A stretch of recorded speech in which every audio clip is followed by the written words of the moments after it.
Hi, very good afternoon to all. My name is Bhavana and our subject is BOM, that is Business Organization and Management. This is for BCom first years in first semester for both general and computer students. In this previous lecture, we discussed what are the levels of management and what are the skills of management. There are three levels, that is top level and middle level and lower level of people, and which skills we are required, that is conceptual skills, human skills and technical skills. In the yesterday's class we discussed these topics. Today we are discussing different types of theories in management. What are the different types of theories? Scientific management, administrative management and bureaucratic management. I want to give a brief introduction about that and I want to explain each and every theory. Let's see here. Introduction. Management as a systematic body of knowledge. We know that management is a systematic body of knowledge. Development of trade, commerce and industry has converted the whole world into potential market. While introduction of the management only, there is a development in trade, commerce and industry has converted the whole world into a potential market. Potential means in management only they provide the potential customers for purchasing of the goods and services. By introduction of the management, we can develop our functions of management. Based on our functions, we can develop our wide area and we can say there is a large scale of operations also. It has generated new problems in various operational areas. In management, not only advantages, it has generated main problems of business such as production, marketing, finance, personnel and office administration. By using management principles, we can solve problems and take a right decision. By using our management principles, we know that they are the scientific principles, there are different types of principles, each and everything we discuss. Based on our principles, we can solve our problems and take a right decision. By introduction of the management, we are increasing our trade and it is also helpful for international trade and also for commerce and trade development. What is the commerce? Commerce means exchanging of goods and services not only from one country to throughout our international. So in introduction of the management, there are some problems also, like in the functions of production, marketing, finance and personnel. But by using management principles, we can solve and take a right decision. Hart-Knowles was the first scholar. Who is the first scholar? Hart-Knowles, Knowles, K silent, was the first scholar who classified various approaches in schools of management theory. He classified there are the different types of management theories. Who classified? Hart-Knowles. He is the first scholar. Let's see here. The classical theory of management, there are the three types: classical theory, neoclassical theory and modern theory of management. Hart-Knowles was the first scholar who classified the various approaches in management theory. There are the three different types of theory: classical theory, neoclassical theory and modern theory. What are the classical theory? Let's see here. Classical theory was given by the scientific management F.W. Taylor, administrative management Henry Fayol and bureaucratic management Max Weber. These three comes under in this classical management. In the objective type also these questions may occur. Let's see here. F.W. Taylor given scientific management, Henry Fayol is administrative management, Max Weber is a bureaucratic management. Scientific management theory was developed by the F.W. Taylor. He is the father of scientific management. Who developed the scientific theory? Scientific theory of management was developed by the F.W. Taylor and he is the father of scientific management. Who is the father of scientific management? F.W. Taylor is the father of scientific management. And the processes management theory was proposed by Henry Fayol. Process of management was developed by the Henry Fayol. He is the father of modern management. Scientific management father F.W. Taylor, modern management father Henry Fayol. The process of management theory was proposed by the Henry Fayol. He is the father of modern management. And Max Weber. Who is Max Weber? A German economist and sociologist. Max Weber is a German economist and sociologist. Offered a bureaucratic model for any large and complex organizations. It is bureaucratic model is applied only for the large and complex organization. Mainly scientific in F.W. Taylor mainly focus on on the men, but Henry Fayol mainly focus on machinery. But Max Weber is a German scientist. He is mainly focused. His innovation is extension of the Henry Fayol. He mainly focused on large scale organizations, mainly scientific management. F.W. Taylor, his concentration mainly on people like human resources. But here the Henry Fayol mainly focus on machinery and processes. Next, Max Weber mainly focus on extension of Henry Fayol, and he mainly focus for the large scales of industry. What are the classical theory of management? Classical theory of management is can be given three people, that is F.W. Taylor, Henry Fayol and Max Weber. F.W. Taylor is for scientific management, Henry Fayol is for administrative management, and Max Weber is for bureaucratic management. Who is the father of scientific management? F.W. Taylor is the father of the scientific management. Scientific management theory was developed by who's developed scientific management theory? F.W. Taylor. He is the father of scientific management. He mainly concentrates on men, means human power. Next, the processing management theory. We can say the process management theory and administrative theory. He is mainly focused on administration and also the machines and the processes, how the processes are working. Was proposed by the Henry Fayol, who is the father of modern management. Administrative management father is Henry Fayol, and also the modern management father also Henry Fayol. And Max Weber is a German economist and sociologist. Who is Max Weber? He is a German economist and sociologist. Offered a bureaucratic model for any large and complex organizations. This theory is proposed mainly on large and complex organizations. This is about classical theory of management. Next, what is neoclassical theory of management? Neoclassical theory of management is called human relations and behavioral science movement. It is mainly focused on our relationship between the people and science movement. It is modified, improved and extended to classical theory. The neoclassical theory is a modified, and we have any improvements, and also there is a innovation, and it is an extended to the classical theory. This theory gave more weightage and importance to men behind machines and stressed the importance of individuals as well as group relations in plant of workplace.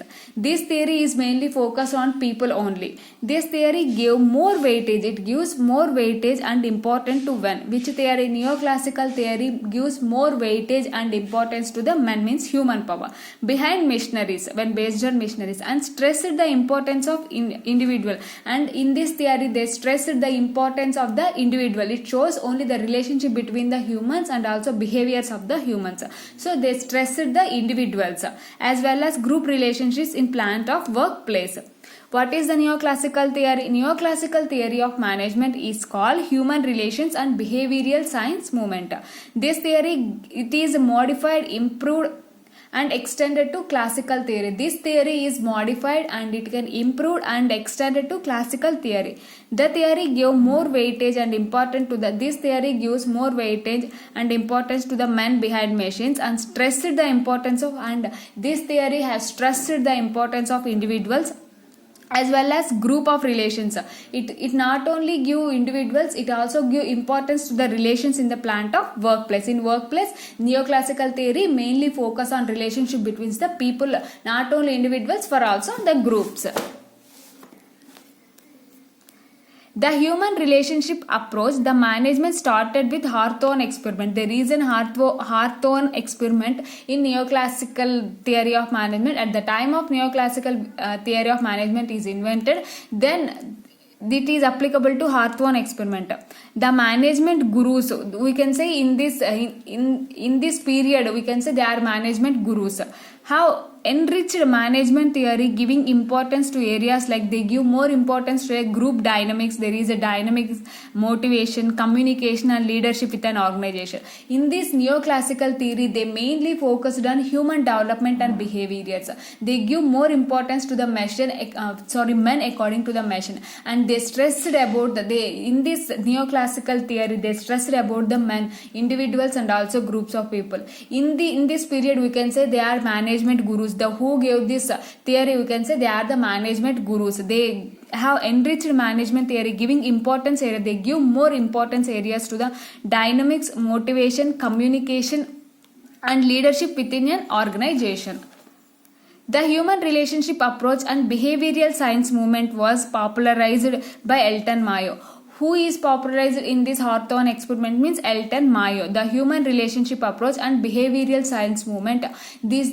The human relationship approach and behavioral science movement, there was a popularized one person who is called Elton Mayo. They are different type persons. All persons we can say they are the management gurus. By Elton Mayo, A.H. Maslow, Friedrich Herzberg, Douglas M.C. Drucker, Victor Vroom, Whitehead, Berger, Kurt Lewin, Charles Argyris, Remus Likert and others. We can say these people give importance to the men according to the machines, and in this at the time of the human relationship approach and behavioral science approach, they made a number of innovations, and it is mainly extend to our classical theory. In this theory, they provide the relationships between the people. They explained the behavior of other people. So we can say these people are called management gurus. Who are management gurus? Elton Mayo, A.H. Maslow, Friedrich Herzberg, Douglas M.C. Drucker, Victor Vroom, Whitehead, Berger, Kurt Lewin, Charles Argyris, Remus Likert and others. These people we can say they are the management gurus.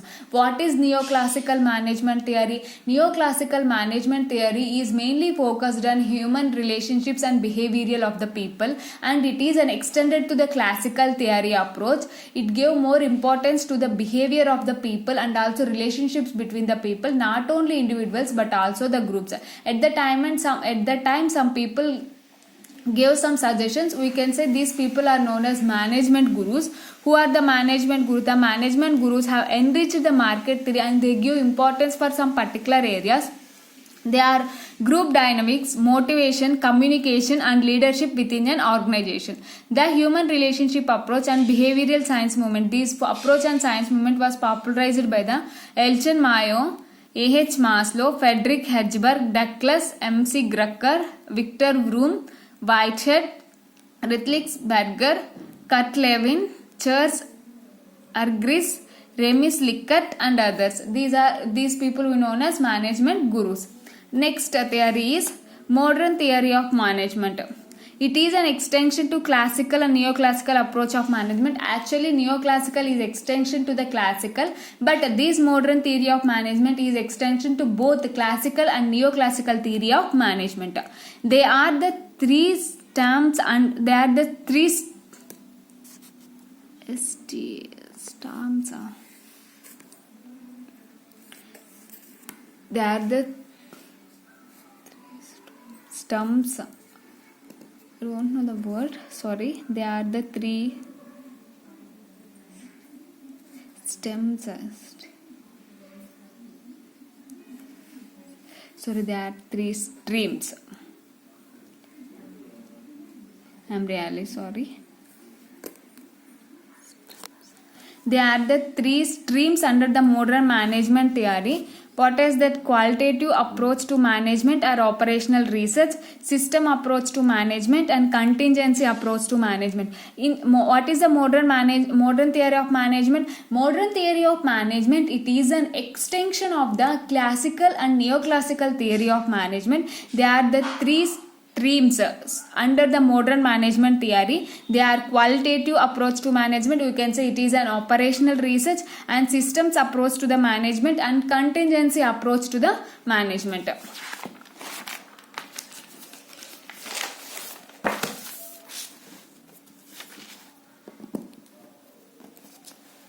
Let's see here. Quantitative approach to management offers a systematic analysis. What offers? It offers a systematic, means systematic like system wise, line wise. There is a systematic process, means first we have to done this process. First raw material is converted into this, then it converted into finished product. Likewise, there is a systematic process and the solution to several complex problems. Quantitative approach, it is a systematic process. These are the theories at the time of one period, it is they innovate some other theories for solving our business problems. So quantitative approach of management offers a systematic analysis and the solution to several complex problems. It gives solutions to several complex problems faced by the management in the business world. Those who are facing severe problems in management world, in business world or management world, quantitative approach solve their problems based on the systematic analysis. Means in which area the problem is occur, what is the reason for a problem occurring, means they analyze in systematic way and they solve the problems easily. So quantitative approach to management offers a systematic analysis and the solution to several complex problems faced by the management in the business world. And the systems theory approach, it is a quantitative approach. And next is systems theory approach to organization and management, appeared around, this systems theory is around 1960.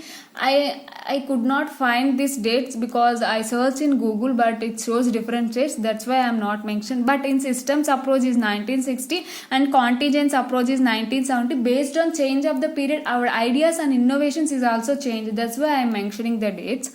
The systematic theory approach to organization and management appeared around 1960 and become very popular in short period. The systems theory is become popular in short period. Why? This theory emphasizes the interrelatedness and interdependence of all the activities within organization. The system theory mainly focus on interrelatedness, means there is a relationship between one thing to other thing, and interdependence, we are depending from one to another. With what are depending to other, they found the right dependence and also right relatedness. That's why the system become very popular in very short period. Suppose there is an economics and there is an finance. This system says that there is an interrelationship between the economics and finance, and they find the way what is the interrelationship. For this reason, it become very popular in very short period. The systems theory approach the organization and management appeared around 1960 and become very popular. It became very popular in short period. This theory emphasizes interrelatedness and interdependence of all activities within organization. It mainly focuses on interrelatedness and interdependence. They find the relationship between one thing and another thing, and also they find the relationship between the related things. So it become very popular in very short period of time. Next, contingency theory was developed mainly during 1970s. Systems theory was 1960s. Contingency theory was 1970s. The 70s. The contingency theory aimed at integrating with practice in a systematic framework. Already the system theory find the interdependence and interrelatedness. In this, they want to find in a practical way, practical framework. Contingency theory approach enables to evolve practical solutions to problems and demanding solutions. Up to the here the systematic theory says there is a interrelatedness and interdependence of one thing to other thing. It is an extension of this contingency theory. It is an extension of this systematic theory. In contingency theory, we are practically applying those principles formed in systems theory. So contingent theory approach enables to evolve the practical solutions to problems. Here we find the way, here we are solving our practical solutions by applying these principles which were formed in systematic theory. So these are the three types in modern management. What are the three types? Quantitative, systems and contingency. In quantitative approach, just they solve the problems generally, but in systems approach they interrelated the things, interdependence and interrelatedness. Next, in this contingency theory, they find the solutions in a practical way by applying the principles which are we learned in systems theory. So these three comes under in the modern theory of management. Up to now we discussed three classical theories of management: scientific management, administrative management and bureaucratic management. Scientific management is F.W. Tyler, administrative management is Henry Fayol, and bureaucratic management is Max Weber. In scientific management theory, F.W. Tyler is mainly focused on men in Henry Fayol is mainly focused on administrative work and process. Max Weber is mainly focused on large-scale organizations. Neoclassical theory, it is an extension of the classical theory. In this theory, we can say they are management gurus. They mainly concentrate on human relationships and behaviors, not only for individuals but also groups. They mainly focused on some areas. They are group dynamics, motivation, communication and leadership. Next, who are the gurus? Elton Mayo, A.H. Maslow, Friedrich Herzberg, Douglas M.C. Grecker, Victor Vroom, Whitehead, Reticksberger, Kurt Lewin, Charles Egrins, Remins Likert and others. Next, modern management theory. In modern management theory, there are different three streams. They are quantitative approach, systems approach and contingency approach. The modern management is mainly focused for solving the problems and decision making. Quantitative management can solve complex problems in business world. The systematic systems approach is very popular in short period due to they find the interrelatedness and interdependency based on the things. For this systems approach, we innovate some principles. In contingency theory, we are applying these principles by solving the practical problems. Let's see here. The contingency theory was developed mainly during 1970s. The contingency theory is aimed at integrating with the perspective in systems framework. While already we prepared a plan in systems approach, there is an interrelationship. What is the way, how you can solve our problems. For this, in practically, we are applying in contingency theory. Contingency theory approach enables to evolve practical solutions to problems demanding solutions. Which problem is high we are facing, for these problems we find solutions. These are the different theories of management. I hope you understand this lecture. If you have any doubt up to now, please let me know. I definitely clarify your doubts. Thank you so much. Have a nice day.